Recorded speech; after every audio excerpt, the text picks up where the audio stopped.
Good morning, everyone. This morning we're going to be reading from Colossians, in chapter 1. We're going to start in verse 13. For he has rescued us from the dominion of darkness and brought us into the kingdom of the Son he loves, in whom we have redemption, the forgiveness of sins. The Son is the image of the invisible God, the firstborn over all creation. For in him all things were created, things in heaven and on earth, visible and invisible, whether thrones or powers or rulers or authorities, all things have been created through him and for him.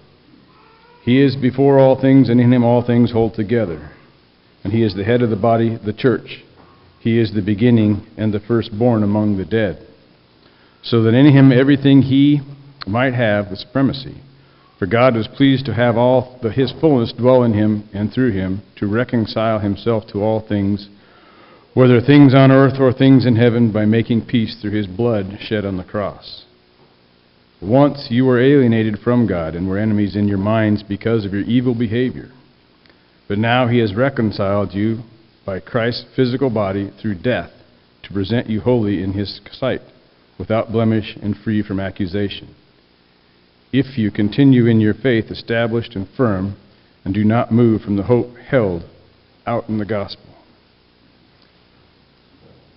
I was reading this morning from another version of the Bible, and it was a study type Bible, a New American Standard, and that part where it says, if you continue in your faith, it was more of a warning. We have been kind of like what our lesson this morning, Bible study, was God has come to us and given us a life, and we need to live that life worthy of that he's given to us.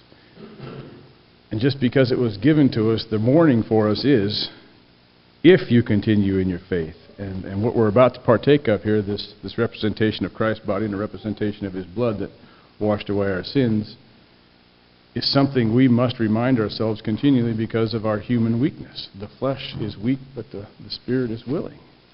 And so as we come together to prepare our minds and our hearts for this blessing, we must consider that just because we've been baptized into Christ through the water does not mean that it's a once and done thing. We must consider who we are daily. And this is a reminder that we must, as it says, if you continue in your faith, establish firm and do not move from the hope held out in the gospel. So before we take this, please consider all these things and examine ourselves. Let's go to our Father in prayer.